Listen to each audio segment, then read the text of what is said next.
Grand Lille TV, l'info locale en continu. Lundi 15 mai, bonjour à toutes et à tous, ravi de vous retrouver sur votre chaîne d'actu en continu du Grand Lille. Aujourd'hui, une édition un petit peu spéciale en raison notamment du passage à la HD dans nos studios, mais également du lancement de notre petite sœur Grand Littoral TV, que vous verrez d'ici quelques jours.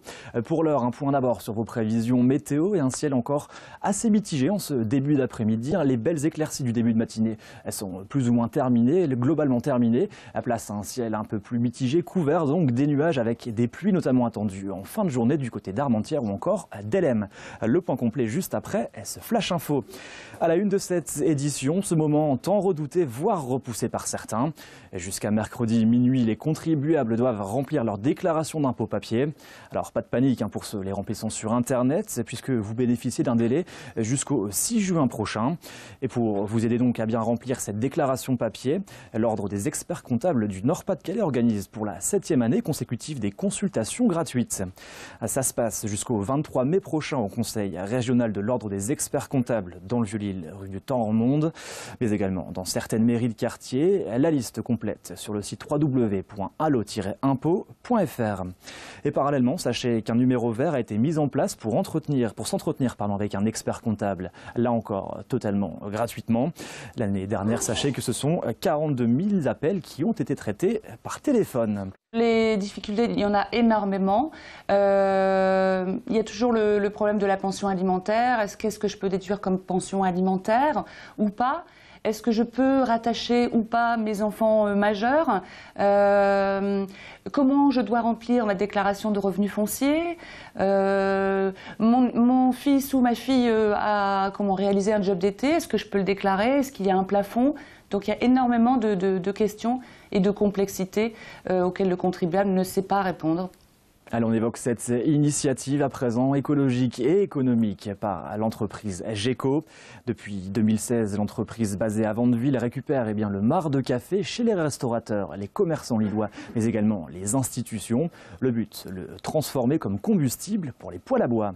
Dernièrement, l'entreprise de revalorisation des déchets scolaires et collectivités attire l'attention sur une toute autre innovation. Depuis peu, elle transforme les huiles de friture en biocarburant qui permet d'alimenter les moteurs diesel. C'est grâce à un système mis en place par les ingénieurs de l'entreprise que cette dernière qui teste en ce moment même ce système écologique et économique avec la ville de Lille. Ce sont d'ailleurs pour l'heure un car scolaire et plusieurs véhicules de propreté qui sont équipés du système. Ce dernier limite drastiquement les émissions de CO2 car le biocarburant issu des huiles de friture notamment émet 95% de CO2 en moins que le gazole classique et même 65% de moins que les autres biodiesels. Des résultats tout à fait prometteurs pour l'entreprise qui espère bien développer son action dans d'autres collectivités. Un avantage non négligeable puisque par rapport aux particuliers qui sont eux limités à 7% de biocarburant dans le diesel, ces véhicules de service eux pourront contenir jusqu'à 30%. Explication complémentaire au micro de nos journalistes. On fabrique du biodiesel avec ces huiles de friture. C'est un biodiesel qui est réalisé avec un procédé écologique qui nous permet vraiment de baisser les impacts sur l'environnement du biocarburant. On réalise avec ces huiles une réaction qu'on appelle une transestérification, qui permet par un procédé biologique de transformer ces huiles en un carburant qui est compatible avec les moteurs diesel. Donc c'est un procédé qu'on a développé en interne et en collaboration avec l'université de Lille. Donc on a un chercheur qui a travaillé sur le sujet et qui a développé au stade laboratoire et maintenant au stade de prototype. On enchaîne avec ce portrait à présent, celui de Jean-Michel Lelieur, un passionné et un collectionneur de Playmobil. Depuis plus de 40 ans, ce père de famille amasse les petites figurines dans sa maison. Aujourd'hui, il nous ouvre ses portes, on découvre ce reportage. On va trouver à l'intérieur les premiers personnages Playmobil. Les mains sont liées aux bras, ne sont pas articulées. Tout est comme ça encore sous cellophane. Et ce sont des boîtes que je transmettrai certainement à mon fils, qui sont vraiment là des objets de collection. Une âme d'enfant à 48 ans. Jean-Michel Lelier est l'un des plus grands collectionneurs de Playmobil au monde. Depuis 40 ans, il conserve toutes les nouveautés de la marque et passe des heures à construire des scènes historiques.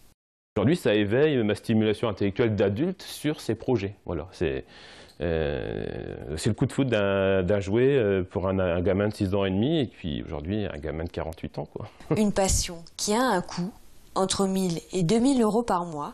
Pour financer sa collection et transmettre son goût pour les figurines, il multiplie les expositions dans la région.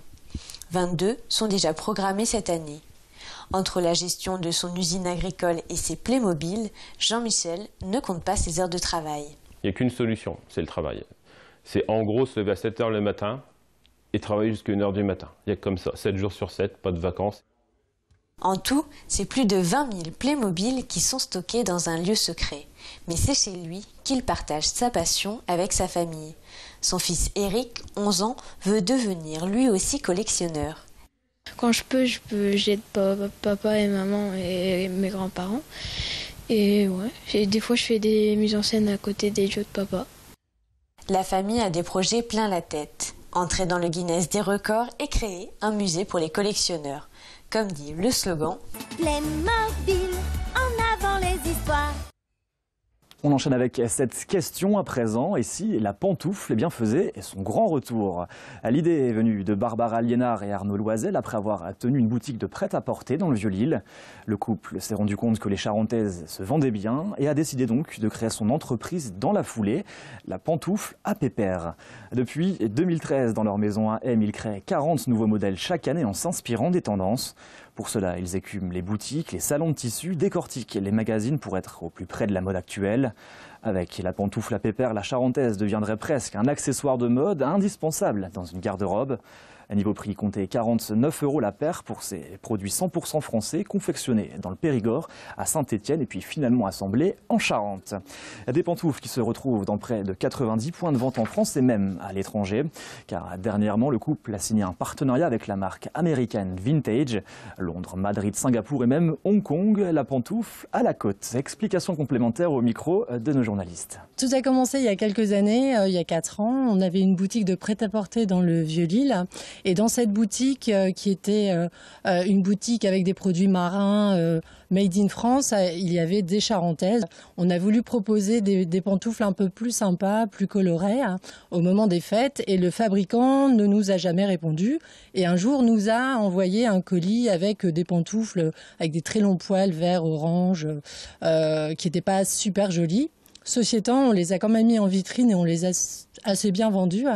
Et l'idée, en fait, est partie de là. Et c'est la fin de cette édition. Merci à toutes et à tous d'avoir été avec nous. Pour l'heure, la météo complète, suivie de l'infotrafic. Bel après-midi à toutes et à tous sur Grand Lille TV.